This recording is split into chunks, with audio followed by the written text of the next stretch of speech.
O que realmente determina o emagrecimento? Será que é o déficit calórico? É o nosso metabolismo? São os nossos hormônios? É isso que você vai descobrir agora, explicado de forma bem simples e didática. E claro, baseado em evidências científicas. Ao final desta aula, eu vou deixar as referências científicas para você pesquisar. Muito bem. Com certeza você já ouviu essa frase que está muito na moda. O corpo não é uma calculadora. E isso é verdade. Porém, a gente precisa fazer uma análise em cima disso. Muitas pessoas discutem se emagrecimento é sobre calorias ou se é sobre hormônios, mas o que a fisiologia mostra? Que os dois estão conectados, ou seja, o déficit calórico ele faz emagrecer, mas os hormônios eles vão mostrar o quão fácil ou quão difícil vai ser esse déficit calórico. E é isso que eu quero mostrar para vocês agora nesses slides. Então o nosso corpo ele responde a hormônios. Os hormônios eles são como se fossem mensageiros do corpo.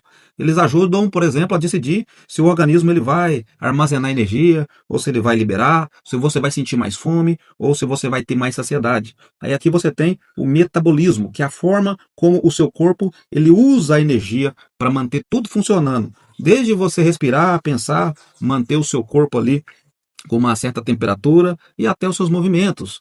Aqui também tem algo bem interessante que é a qualidade dos alimentos. A gente não deve olhar para o alimento e julgar ele só pela quantidade de calorias. Isso é um erro muito grave. A gente se preocupa com a qualidade nutricional dos alimentos. Aqui a gente tem um sono. Muitas pessoas hoje ignoram o sono. Mas quando você dorme mal, você pode bagunçar os seus hormônios, prejudicar os seus sinais de saciedade. Então você pode no outro dia ter compulsão. Então é muito importante também a gente se preocupar com o sono. E, é claro, atividade física. Tem pessoas que pensam que a atividade física é só para gastar energia, né? Para gastar calorias. E não é. Elas vão melhorar também o funcionamento do nosso metabolismo e vai ajudar o nosso corpo até a usar melhor os nossos nutrientes.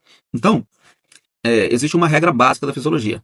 O emagrecimento acontece quando existe déficit energético. Isso é o que nós temos documentado cientificamente. Quando uma pessoa emagrece, é porque aconteceu ali o déficit energético. Muito bem. Agora você precisa entender o que é o balanço energético. Você vai ver pessoas falando assim, mas eu como tantas calorias. Não é só o que come, é também o que gasta, é o que sai. Então, o que entra? Alimentos e calorias consumidas. O que sai? Movimento, metabolismo, cérebro, órgãos. Até em pensar você está gastando energia. Então, o balanço energético funciona da seguinte forma. Se você consome muita energia e gasta pouca energia, fica difícil de você emagrecer. Para você emagrecer, você tem que consumir menos energia do que gasta. Esse é o processo do emagrecimento. Olha, se o corpo gasta mais energia do que recebe, ele precisa usar a energia armazenada. Essa energia vem principalmente da gordura corporal. Tem pessoas que ficam preocupadas com o pico de insulina. Eles viram alguém falando que a insulina é um hormônio que armazena energia e armazena na forma de gordura. Aí eles acreditam que todo pico de insulina automaticamente já gera armazenamento de gordura. E isso não é verdade. E eu já preparei uma outra videoaula para explicar mais detalhadamente isso. Porém, o que acontece? Quando você tem um pico de insulina, primeiro, essa glicose ela vai para o músculo, ela pode ser armazenada no fígado, só depois, né, ela pode ser convertida e armazenada em gordura. Isso vai depender de vários fatores. Então, não é assim, automaticamente teve um pico de insulina e armazenou gordura. Vai depender se tem energia de sobra. E o que determina isso é o balanço energético.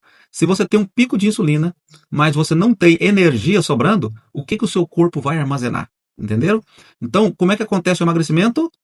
O seu corpo, ele gasta mais energia do que recebe e ele passa a usar a energia armazenada. Essa gordura que você tem aí na barriga, por exemplo, é energia armazenada. Então, durante o processo de déficit energético, essa energia ela pode ser utilizada.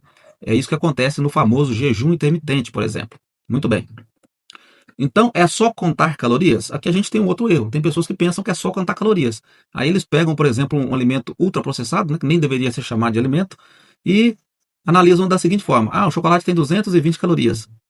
O ovo tem 200 calorias. Então, tanto faz um como o outro. Não é assim. Por quê? Olha, o ovo ele tem proteína. A proteína, o que ela faz? Ela aumenta a saciedade, ela aumenta o gasto metabólico. Então, na prática, o ovo ele pode favorecer você que quer emagrecer. Já o chocolate não. Por quê? Carboidrato refinado. O que ele faz? Fome rápida. Você come e logo você está com fome de novo, não é assim? A fome aumenta e a saciedade diminui. Tem as mesmas calorias, porém, um te dá mais saciedade e o seu corpo tem um gasto metabólico maior para digerir, e o outro, ele te dá mais fome, ele te dá menos saciedade, digere muito rápido. E aqui, alimentos naturais, melhor controle de apetite. Por quê? Quando você come um alimento natural, ele tem matriz alimentar. Você não está ingerindo, por exemplo, tem pessoas que falam assim, ah, a fruta é a mesma coisa que açúcar. Tá errado. Por quê? Porque a fruta ela tem uma matriz alimentar. Ela tem água, ela tem fibra, então ela tem ali nutrientes que vão até controlar, né, o impacto metabólico. É diferente de você ir lá e pegar um punhado de açúcar e comer. É totalmente diferente. Então, qual que é o problema dos carboidratos refinados? Você come, come, come, não fica saciado, está sempre comendo. Então, ó, duas refeições podem ter a mesma quantidade de calorias, mas provocar respostas diferentes no corpo. Por que dietas diferentes funcionam? Tem gente que, eu fiz low carb e deu certo para mim. Eu fiz dieta paleolítica. Eu fiz dieta da selva, fiz dieta carnívora. Mas vocês vão ver também que tem pessoas que fizeram uma dieta vegetariana, uma dieta frugívora, uma dieta crudívora. Pessoas se tornaram veganas e também conseguiram emagrecer. Emagrecer, gente, é déficit calórico. Muitas estratégias alimentares funcionam porque todas podem gerar déficit energético. Em qualquer dieta você pode ter um déficit energético. Porém, quando você reduz carboidratos, né? Você mantém proteínas e gorduras boas, você tem mais saciedade. Então facilita o seu déficit energético. Você come menos. Você acaba fazendo aqui, ó, jejum, né? Você restringe a janela alimentar, reduz a ingestão total. Tem pessoas que não fazem dieta nenhuma, simplesmente fazem jejum intermitente e emagrecem com muita facilidade, inclusive. E na dieta tradicional também é possível emagrecer se você ficar em déficit energético. Você tem um controle do apetite. O método pode variar, a fisiologia não muda. Então não importa a dieta que você vai fazer. Quando a gente está falando de emagrecimento, você vai emagrecer quando acontecer o déficit energético.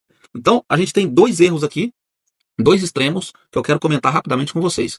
Primeiro erro, só contar calorias. Então, a gente tem aí pessoas que só se preocupam com a caloria dos alimentos. Se o alimento tem muita caloria, eles falam que é ruim. Se ele tem poucas calorias, falam que é bom. Não importa o nível de processamento, a qualidade nutricional. Eles só se preocupam com as calorias. Isso é errado porque ignora a qualidade alimentar, a saciedade e hormônios. Se o alimento ele tem poucas calorias, mas se ele bagunça os seus hormônios, se ele não te dá saciedade e se ele não tem qualidade nutricional, esse alimento não é bom. Não vai te ajudar tanto assim no seu processo de emagrecimento. Aqui a gente tem outro extremo, pessoas que só olham a insulina. Então eles se preocupam só com alimentos que geram pico de glicose, pico de insulina. Eles ignoram o balanço energético, a quantidade total de comida. Fala que você pode comer à vontade, você pode se empanturrar de gordura, que não tem problema nenhum. Também é errado. Por quê? Porque se você consumir muita energia e gastar pouco, você não vai emagrecer. É por isso que tem pessoas que entram numa dieta carnívora e não conseguem emagrecer. Por quê? Porque comem muito e acabam não tendo resultado. E inclusive é o oposto aqui também. Se você quer ganhar massa e você come, por exemplo, sem se preocupar com as calorias, talvez você ingere poucas calorias, né? Numa dieta carnívora, por exemplo, a pessoa come uma quantidade de gordura ali, ela já fica saciada. Talvez ela fique saciada antes de bater as proteínas ou antes de atingir a meta de calorias, de ficar num superávit. Aí não consegue ganhar massa. Esse foi um dos motivos pelos quais eu fiz uma dieta carnívora e acabei perdendo um pouco de massa magra. Por quê? Porque eu não conseguia comer. Eu comia muito pouco e acabei emagrecendo muito, né? Fiquei déficit energético. Então a fisiologia, ela mostra que os dois fatores importam. Tanto contar calorias, como também se preocupar com a insulina. Se você manter sua insulina mais baixa, obviamente, né, se você evitar ficar tendo pico de insulina aí o dia todo, obviamente vai facilitar aqui o déficit energético, você consequentemente vai emagrecer com mais facilidade. Como o metabolismo ele entra na história? O metabolismo ele determina quanta energia você gasta, como o corpo usa os nutrientes e quanto você sente fome. Por isso, duas pessoas podem comer igual e ter resultados diferentes. Nós somos seres únicos e a mesma comida que uma pessoa come, se outra pessoa comer, pode ter um resultado diferente. Um vai sentir fome mais rápido, o outro vai sentir fome mais tarde. Então é muito importante a gente entender isso. Então você precisa ajustar o seu metabolismo e aqui, junto com a gente, você vai aprender como fazer isso. Como melhorar o seu metabolismo para facilitar o seu corpo a queimar gordura. Resumo didático. Os 4 pontos essenciais desta aula. O emagrecimento depende do déficit energético. Ponto. Emagrecimento é déficit energético. Isso é científico.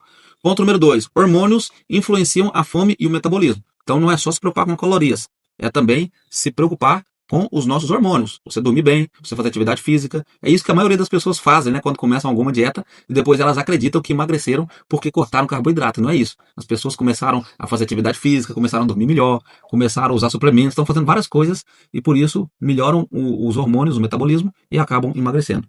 Ponto 3. A qualidade da alimentação facilita ou dificulta o déficit. É claro, se você ficar comendo ultraprocessado, por mais que esse ultraprocessado ele tenha menos calorias, ele vai prejudicar o seu déficit. Então você tem que focar em alimentação natural. Estratégias diferentes podem funcionar.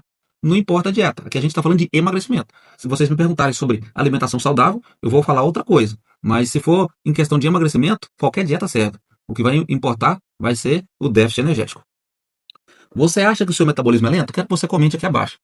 Se você consome carboidrato, você acha que o carboidrato engorda, ou quando você come gordura, você acha que você tem mais saciedade, por isso você optou por uma alimentação mais rica em gordura, quero que você escreva aqui para mim. E claro, se você quiser acompanhar os próximos vídeos, você pode me acompanhar aqui nessa jornada. Eu deixei aqui as referências científicas para você que gosta de pesquisar e estudar.